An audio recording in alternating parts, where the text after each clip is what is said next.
नमस्कार, India voice देख रहे हैं आप। मैं हूं आपके साथ पूजा झा। बुलेटिन की शुरुआत करेंगे बड़ी खबर के साथ। पटना के बेऊर जेल में बंद गजवाए हिंद के तहत देश विरोधी गतिविधियों में शामिल मरगूब अहमद उर्फ ताहिर को रिमांड पर लेकर पूछताछ के लिए एनआईए की टीम को अनुमति मिल गई है। एनआईए कोर्ट ने 5 दिसंबर तक के लिए ताहिर को रिमांड पर लेने की अनुमति मांगी थी, जो एनआईए को मिल गई है। बिहार एटीएस ने 14 जुलाई को दानिश को भारत विरोधी गतिविधियों में संलिप्तता के आरोप में गिरफ्तार किया था। तो बड़ी खबर है पटना से, जहां एनआईए को ताहिर से पूछताछ के लिए अनुमति मिल गई है। 5 दिसंबर तक अब ताहिर यानी मरगूब एनआईए के रिमांड पर रहेगा। एनआईए की टीम उससे पूछताछ करेगी। गजवाए हिंद के ताहिर से पूछताछ की जाएगी। एनआईए की टीम उससे पूछताछ करेगी। बता दें, फिलहाल ताहिर बेउर जेल में बंद है। ताहिर उर्फ मरगूब अहमद इसका पूरा नाम है और इस पर देश विरोधी गतिविधियों में शामिल होने का आरोप है। इन गतिविधियों की साजिश रचने का आरोप है, इनमें शामिल होने का आरोप है, जिसको लेकर एनआईए की टीम ताहिर से पूछताछ करेगी। 5 दिसंबर तक एनआईए की हिरासत में रहेगा। एनआईए की टीम उससे पूछताछ कर सकेगी। बता दें आपको कि एनआईए की टीम ने कोर्ट से अनुमति मांगी थी कि ताहिर की रिमांड उनको सौंपी जाए, जिसके बाद कोर्ट ने उनको एनआईए की टीम को ताहिर की रिमांड सौंपी है और 5 दिसंबर तक ताहिर एनआईए की रिमांड पर रहेगा। और फिलहाल ताहिर पटना के बेऊर जेल में बंद है और गजवाए हिंद के तहत देश विरोधी गतिविधियों में शामिल होने का मरगूब अहमद यानी कि ताहिर पर आरोप लगा है, जिसके लिए रिमांड पर लेकर एनआईए की टीम पूछताछ करेगी। एनआईए की टीम को अनुमति मिली है। एनआईए कोर्ट से इसी खबर पर अधिक जानकारी के लिए हमारे साथ हमारी संवाददाता रजनी शर्मा जुड़ गई हैं। रजनी, गजवाए हिंद के तहत देश विरोधी गतिविधियों में शामिल होने के आरोप में मरगूब अहमद को एनआईए की टीम ने रिमांड पर लिया है। क्या कुछ अपडेट मिल रही है?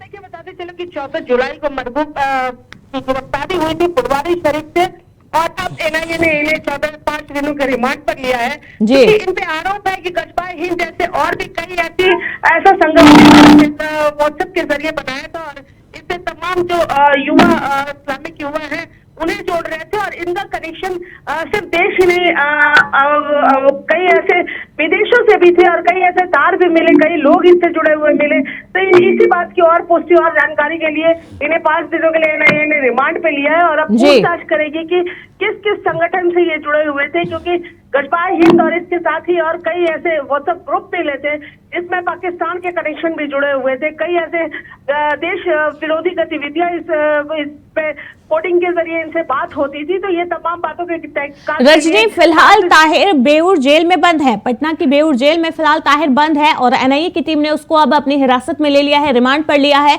और कौन कौन से आरोप ताहिर पर लगे हैं? भारत विरोधी गतिविधियों में शामिल होने के अलावा साजिश रचने के आरोप हैं और कौन कौन से आरोप हैं इन पर?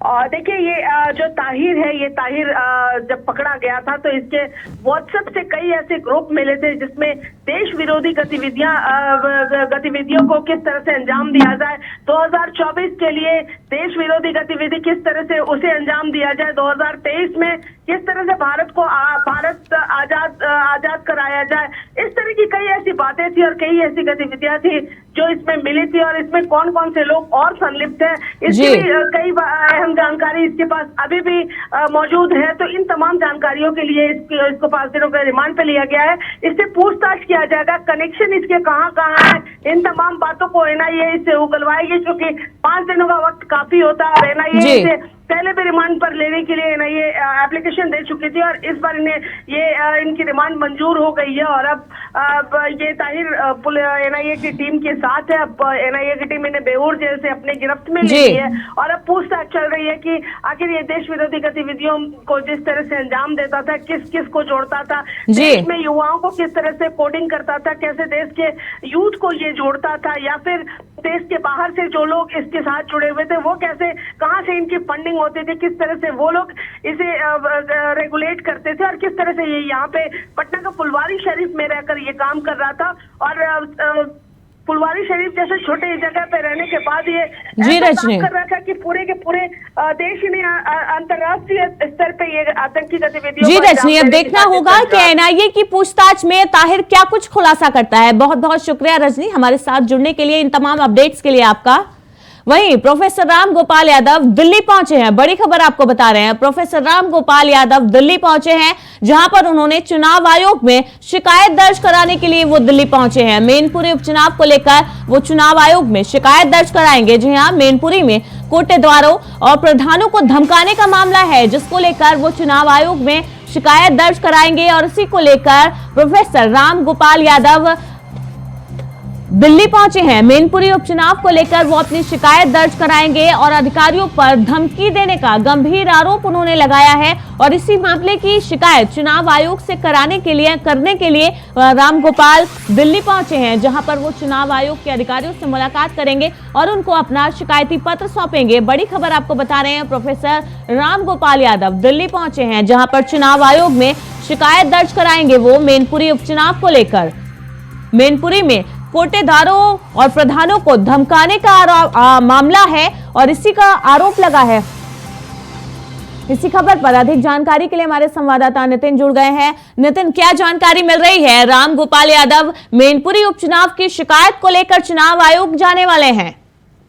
देखिए पूजा, बिल्कुल इस तरीके से मैनपुरी चुनाव में जो है आवर्तता कर रहे हैं अधिकारियों की शिकायत को लेकर। तो मैनपुरी के राम गोपाल यादव जो समाजवादी पार्टी के महासचिव हैं, वो आज इसको लेकर चुनाव आयोग से मुलाकात करेंगे, इसकी शिकायत भी तरीके से अधिकारी इन पर जो है अत्याचार का आरोप लगाया जा रहा है कि बदसलूकी कर रहे हैं, कि उनकी गाड़ियों को रोका जा रहा है। मैनपुरी चुनाव में प्रचार के दौरान जब प्रचार के लिए गए थे तो डिम्पल यादव के लिए वोट मांगने के लिए, लेकिन जिस तरीके से वोट उन गाड़ियों को रोका जा रहा था, उसकी शिकायत के लिए आज चुनाव आयोग से शिकायत करेंगे कि जिस तरीके से समाजवादी पार्टी के लोग चुनाव प्रचार कर रहे हैं, वहीं भारतीय जनता पार्टी के लोग चुनाव प्रचार कर रहे हैं, तो मैनपुरी में तो उनको नहीं रोका जा रहा। तो उसी को देखते हुए खुद राम गोपाल यादव जो समाजवादी पार्टी के महासचिव हैं, वो आज चुनाव आयोग से इसकी शिकायत करने के लिए दिल्ली पहुंचे। जी नितिन, बड़े गंभीर आरोप लगा रहे हैं राम गोपाल यादव। मैनपुरी में कोटेदारों और जो प्रधानों को धमकाने का ये मामला है, बड़े गंभीर आरोप लगा रहे हैं कि कोटेदारों और प्रधानों को धमकाया जा रहा है। इसके अलावा वो अधिकारियों पर भी धमकी देने का आरोप लगा रहे हैं।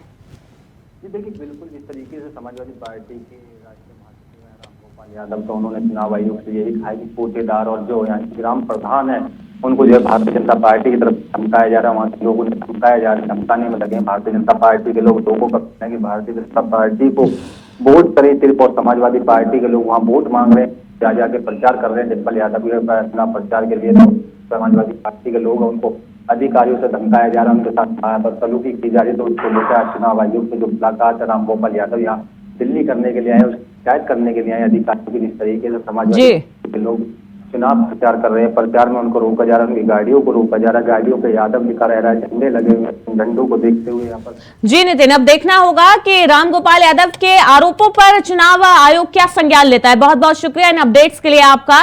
तो राम गोपाल यादव आज दिल्ली आने वाले हैं और चुनाव आयोग के अधिकारियों से मुलाकात करेंगे। मैनपुरी उपचुनाव को लेकर वो अपनी शिकायती पत्र चुनाव आयोग को सौंपेंगे।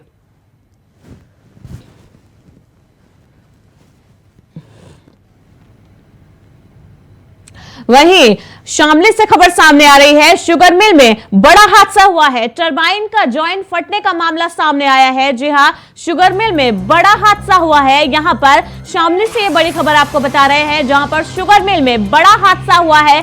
टरबाइन फटने का यह मामला सामने आया है। 3 मेगावाट टरबाइन का जॉइंट फट गया। टरबाइन की स्टीम में झुलसकर एक कर्मचारी की मौत हो गई है। जी हां, कर्मचारी की उपचार के दौरान मौत हो गई है और जब टरबाइन फटा तो कर्मचारी उस दौरान वहां पर मौजूद था और इस हादसे में वो गंभीर रूप से झुलस गया, जिसके बाद उसको अस्पताल में भर्ती कराया गया, जहां पर कर्मचारी की मौत हो गई है। हरियाणा के करनाल जिले में इस कर्मचारी का इलाज चल रहा था, जहां पर इलाज के दौरान उसकी मौत हो गई है। वहीं 2 कर्मचारियों की हालत ठीक बताई जा रही है, उनका इलाज चल रहा है अस्पताल में। शामली के नगर के अपर दोआब शुगर मिल का मामला है, जहां पर टरबाइन फटने से बड़ा हादसा हो गया है।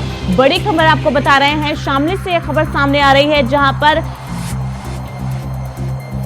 पर नगर के अपर दोआब शुगर मिल में ये बड़ा हादसा हुआ है। टरबाइन फटने से एक कर्मचारी की मौत हो गई है। जी हां, शुगर मिल में ये बड़ा हादसा सामने आया है। टरबाइन की स्टीम में झुलसकर कर्मचारी की मौत हुई है। टरबाइन का जॉइंट फटने का मामला सामने आया है। बता दें, उस दौरान वहां पर काम चल रहा था और कुछ कर्मचारी वहां पर मौजूद थे और इसी दौरान टरबाइन फट गया और टरबाइन के स्टीम में झुलसकर एक कर्मचारी की मौत हो गई है। कर्मचारी को उपचार के दौरान दौरान उसकी मौत हुई है। बता दें, हरियाणा के करनाल जिले में कर्मचारी का इलाज चल रहा था, जहां पर उसकी मौत हो गई है। इसके अलावा 2 कर्मचारियों की हालत फिलहाल ठीक बताई जा रही है, उनका अस्पताल में इलाज चल रहा है।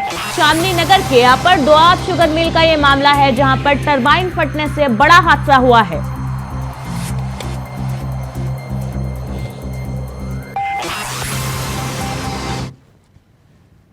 वहीं मुजफ्फरनगर के खतौली में मुख्यमंत्री के कार्यक्रम में पहुंचे लोनी विधायक नंद किशोर गुर्जर ने बड़ा बयान दिया। क्या कहा उन्होंने, वो आपको सुनवाते हैं।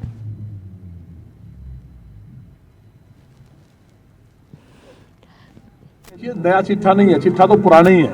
आपको जानकारी होगी, आज समाचार पर पढ़े होंगे, खतौली चुनाव में कहा कि पैसे बांटने जाकर के क्षेत्र में रात उनके लोगों ने दिल्ली में एक व्यापारी का अपहरण किया है। आपको जानकारी होगी, सभी में छपा है। व्यापारी का अपहरण किया, उन पर मुकदमा दर्ज हुआ है। और इसके अलावा ये इनके देखिए, क्या ऐसे जनप्रतिनिधि चाहेंगे लोग? ये मैंने मदन भैया जी हैं, विधायक रस्तोगी का अपहरण किया। वहीं फिल्म द कश्मीर फाइल्स एक बार फिर से सुर्खियों में है। इसका कारण है गोवा में आयोजित international film festival of India, जिसमें IFFI की जूरी हेड ने इस फिल्म को लेकर एक विवादित बयान दे डाला, जिसमें एक बार फिर से देश में विरोध शुरू हो गया है। एक धड़ा जहां इस बयान का विरोध कर रहा है, तो वहीं कुछ लोग इसका समर्थन कर रहे हैं। ये स्पेशल रिपोर्ट देखिए।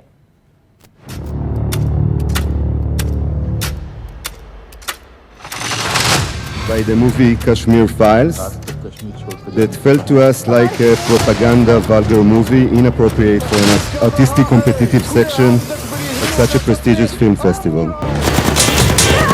पंडितों को किसी ने नहीं भगाया। 11 मार्च 2022 को एक फिल्म रिलीज हुई थी, नाम था द कश्मीर फाइल्स।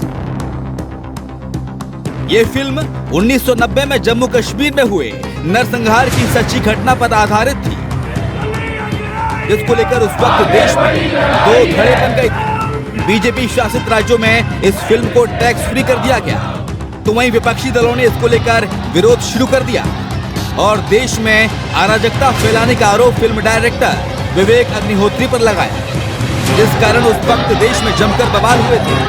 कुछ ऐसी स्थिति एक बार फिर से इस फिल्म को लेकर देश में बनती नजर आ रही है। दरअसल गोवा में आजकल international film festival of India चल रहा है, जिसमें जूरी हेड नदव लेपिड ने विवेक अग्निहोत्री की इस फिल्म को लेकर विवादित बयान दे डाला। इसे वल्गर और प्रोपेगेंडा वाली फिल्म बता दिया। We were, all of us, disturbed and shocked by the 15th film, by the movie Kashmir Files, that felt to us like a propaganda vulgar movie inappropriate for an artistic competitive section of such a prestigious film festival. इस बयान के बाद सबसे पहले खुद Israeli राजदूत Naor Ghislaine ने Kashmir files की आलोचना करने पर IFFI के जूरी हेड नदव लेपिड को ओपन लेटर लिखा और उनको लताड़ लगाई। उन्होंने कहा, ये भारतीयों को समझ में आए इसलिए मैं इसे हिब्रू भाषा में नहीं लिख रहा हूँ। आपको शर्म आनी चाहिए। भारतीय संस्कृति में मेहमान को भगवान कहा जाता है।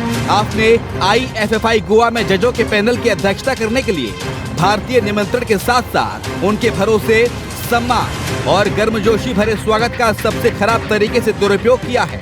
हमारे भारतीय मित्रों ने भारत में इजरायल के प्रति प्रेम दिखाने के लिए हमें बुलाया था। शायद यही वजह है कि उन्होंने आपको एक इजरायली और मुझे इजरायल के राजदूत के तौर पर आमंत्रित किया था। हमने मंच से दोनों देशों के रिश्तों और समानता की बात की। मंच से भारत के मंत्री और मैंने कहा कि दोनों देशों में समानता है। हम एक जैसे दुश्मन से लड़ते हैं और हमारे पड़ोसी बुरे हैं। एक तरफ जहां इजरायली राजदूत ने नदव लेपिड को लताड़ा, तो वहीं दूसरी तरफ फिल्म डायरेक्टर विवेक अग्निहोत्री ने भी इस पर हमला किया। उन्होंने ट्वीट करते हुए लिखा, गुड मॉर्निंग, सच सबसे खतरनाक चीज है, ये लोगों को झूठा बना सकता है। और जम्मू कश्मीर के पूर्व मुख्यमंत्री निर्मल सिंह बिष्ट ने इस मामले में फिल्म का सपोर्ट करते हुए जमकर हमला बोला। जो सच भयावह है और जो सच बद्धा है और जो सच जितना नंगा है, उसे अगर आप देख नहीं पाते तो आंखें मींच लीजिए, मुंह सी लीजिए, उसका मजाक उड़ाना बंद कीजिए, क्योंकि हम इस सच के भुक्तभोगी हैं। हमने और हमारी बेटियों और बहनों ने इस सच को झेला है। हमारी पीढ़ियां आज भी इस सच से त्रस्त हैं। इजरायली फिल्म मेकर लेपर्ड ने जो कश्मीर फाइल्स को लेके जो एक वक्तव्य दिया है, मैं इसकी कड़े शब्दों में भर्त्सना करता हूं। उसने जम्मू कश्मीर की धरती के ऊपर जो 42,000 लाशें गिरी हैं, जो यहां पर किलिंग्स हुई हैं, खून बहा है, उसका उसने मजाक उड़ाया है। और ऐसे लोग जो हैं टुकड़े टुकड़े गैंग का साथ देते हुए, इस प्रकार के जो लोग हैं, जो भारत की जो लोकतंत्र है उसका नजायज फायदा उठाते हुए यहां पर जो बोलने की जो इजाजत है, पूरा जो है स्वतंत्रता है, उसका नजायज फायदा उठाते हुए हमारी धरती पर आके उन्होंने जो ये मजाक किया है, यह स्वीकार्य नहीं है। मैं उसको पूछना चाहता हूं कि वो ज्यूज जो पूरी दुनिया में बसे हुए थे और जिस प्रकार से उनसे अत्याचार हुए, और वो 1000 साल का इतिहास है, वो इजराइल की किताबों में पढ़िए ना, उस इतिहास में पढ़िए ना किस प्रकार से उनके साथ भारत में जहां ट्रीटमेंट हुआ था, उनको जो एक मेहमान की तरह रखा गया, और वो इस चीज को स्वीकार करते हैं। लेपर्ड ने उसका मजाक उड़ाया है, हमारे रिश्तों का मजाक उड़ाया है। एक तरफ जहां ये लोग अपने इतिहास की सच्ची घटना को वल्गर और प्रोपेगेंडा बताने पर गुस्से से आग बबूला हो गए, तो वहीं कुछ ऐसे लोग भी सामने आए जो इस मौके पर भी गलत बयानबाजी कर अपनी पब्लिसिटी करने से बाज नहीं आए। स्वरा भास्कर ने IFFI जूरी हेड के द कश्मीर फाइल्स पर दिए गए बयान से जुड़ी खबर का लिंक शेयर किया है। पोस्ट को शेयर करते हुए स्वरा भास्कर ने लिखा, जाहिर तौर पर ये दुनिया के लिए बहुत स्पष्ट है। तो वहीं बाला साहेब ठाकरे के वक्त जो शिवसेना कश्मीरी पंडितों पर हो रहे अत्याचार का विरोध करती थी, उसी पार्टी के सांसद संजय राउत ने भी इस मामले में नदव लेपिड का ये बयान का समर्थन किया और कहा कि इस फिल्म के जरिए एक पार्टी ने बाकी दलों के खिलाफ एक प्रोपेगेंडा चलाया। तो ये जो बात है कश्मीर फाइल्स के बारे में, ये सच है। अगर कोई ये ने कहा होगा, मैं तो अभी इतना ही देखता हूँ कि जिस तरह से प्रोपेगेंडा हुआ था एक पार्टी का और एक पार्टी के खिलाफ, उसके लिए फिल्म बनाई थी, और एक पूरी पार्टी, पूरी सरकार, जहां जहां बीजेपी की सरकार है, वो उस प्रचार में लगा है। लेकिन ये सिनेमा आने के बाद कश्मीर में सबसे ज्यादा किलिंग्स हुई है पंडितों की। आपने देखा होगा, पंडितों को मारा गया, सुरक्षा कर्मियों को मारा गया। तब ये कश्मीर फाइल वाले कहां थे? ये आक्रोश तो कश्मीरी पंडितों के अनाथ बच्चे भी कर रहे थे। अब कहां गए कश्मीरी फाइल वाले? अब हमारी वेदना दिखाइए। बहरहाल एक बार फिर से नदव लेपिड के विवादित बयान पर इजरायली राजदूत ने उनको फटकार लगाते हुए माफी मांगी, तो वहीं कुछ गिरे हुए लोग लाइमलाइट में बने रहने के लिए देश की सच्चाई को भी झूठ बताने लगे। ऐसे में अब देखने वाली बात ये होगी कि आखिर ये मुद्दा आगे क्या रूप लेता है। Bureau report, India voice. वहीं अमरोहा के नौगांव सादात थाना क्षेत्र के बेलना गांव में मामूली विवाद में एक युवक को दूसरे युवक ने गोली मार दी। गोली लगने से युवक गंभीर रूप से घायल हो गया, जिसके बाद युवक को मुरादाबाद के निजी अस्पताल में भर्ती कराया गया। सूचना मिलने पर पुलिस मौके पर पहुंची और आरोपी को हिरासत में ले लिया। तो अमरोहा से यह खबर है, जहां मामूली विवाद में गोलियां चली हैं और गोली लगने से एक युवक गंभीर रूप से घायल हो गया, जिसका अस्पताल में इलाज चल रहा है। वहीं सूचना के बाद पुलिस मौके पर पहुंची और वीडियो का सीसीटीवी फुटेज खंगाला और जो आरोपी है, तहरीर दी गई थी पीड़ित की तरफ से आरोपी के लिए। पुलिस ने फिलहाल आरोपी को हिरासत में ले लिया है। तो अमरोहा से यह खबर है, जहां मामूली विवाद में गोलियां चली हैं। इस दौरान एक युवक गोली लगने से गंभीर रूप से घायल हो गया, जिसका अस्पताल में इलाज चल रहा है। वहीं मामले की सूचना के बाद पुलिस मौके पर पहुंची और पूछताछ के बाद जो आरोपी है उसको हिरासत में ले लिया है और उससे पूछताछ की जा रही है। और फिलहाल पुलिस इस पूरे मामले की आगे की कार्रवाई में जुटी है। आरोपी को जेल भेजने की तैयारी में है पुलिस। वहीं जो घायल युवक है उसका अस्पताल में इलाज चल रहा है।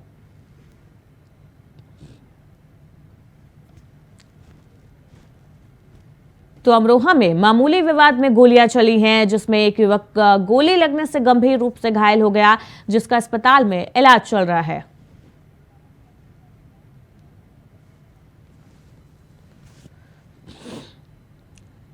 वहीं बड़ी खबर आपको बता रहे हैं, मुजफ्फरनगर पहुंचे हैं सीएम योगी आदित्यनाथ। बड़ी खबर आपको बता रहे हैं, मुजफ्फरनगर पहुंचे हैं सीएम योगी आदित्यनाथ, जहां पर खतौली उपचुनाव के लिए सीएम योगी एक जनसभा को संबोधित करने वाले हैं और इसी को लेकर सीएम योगी आदित्यनाथ मुजफ्फरनगर पहुंचे हैं। मुजफ्फरनगर में खतौली उपचुनाव में सीएम एक सभा को संबोधित करने वाले हैं सीएम योगी आदित्यनाथ। बीजेपी प्रत्याशी राजकुमारी सैनी के पक्ष में सीएम योगी जनसभा को संबोधित करेंगे। बता दें कि मुजफ्फरनगर के खतौली में जल्द ही उपचुनाव होने हैं, जिसको लेकर बीजेपी ने अभी से कवायद शुरू कर दी है और जो स्टार प्रचारक हैं और जो बड़े बड़े दिग्गज नेता हैं वो मुजफ्फरनगर में चुनाव प्रचार के लिए पहुंचे हैं। बता दें इससे पहले ब्रजेश पाठक डिप्टी सीएम जो है यूपी के, वो भी यहां पर चुनाव प्रचार के लिए आए थे और आज खुद सीएम योगी ने चुनाव प्रचार की कमान संभाली है। वो खुद चुनाव प्रचार के रण में अपनी हुंकार भरने वाले हैं और बीजेपी के समर्थन में लोगों से अपील करने वाले हैं कि जो बीजेपी प्रत्याशी है उनको वोट दिया जाए और उपचुनाव में फिर से कमल खिलाया जाए। इसी के लिए सीएम योगी आदित्यनाथ मुजफ्फरनगर पहुंचे हैं आज और खतौली उपचुनाव में सीएम योगी आदित्यनाथ एक जनसभा को संबोधित करने वाले हैं। बता दें राजकुमारी सैनी के पक्ष में सीएम योगी जनसभा को संबोधित करने वाले हैं।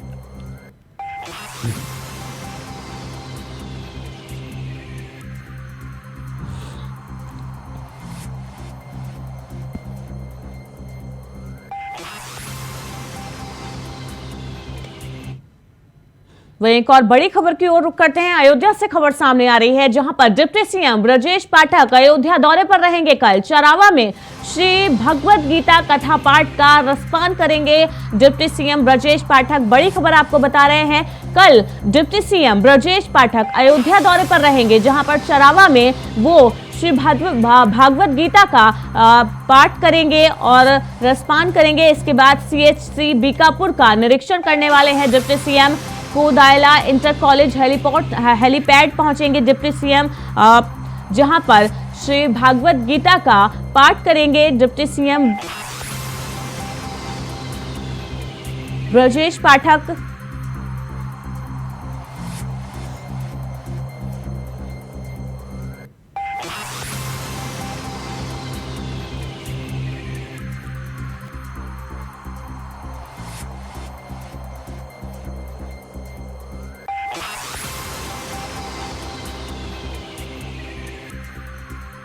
तो अयोध्या में डिप्टी सीएम ब्रजेश पाठक कल अयोध्या के दौरे पर रहेंगे, जहां पर चरावा में श्री भागवत कथा का पाठ करेंगे डिप्टी सीएम ब्रजेश पाठक और इसके बाद CHC बीकापुर का निरीक्षण करेंगे और जहां पर कोदायला इंटर कॉलेज में अपने हेलीपैड पहुंचेंगे डिप्टी सीएम। उसके बाद प्रदेश में जो चरावा में श्री भागवत गीता का पाठ है उसमें हिस्सा लेंगे डिप्टी सीएम ब्रजेश पाठक। बड़ी खबर आपको बता रहे हैं अयोध्या से, जहां डिप्टी सीएम ब्रजेश पाठक कल अयोध्या के दौरे पर रहेंगे, जहां पर चरावा में होने वाले भागवत गीता कथा पाठ का वो रसपान करेंगे।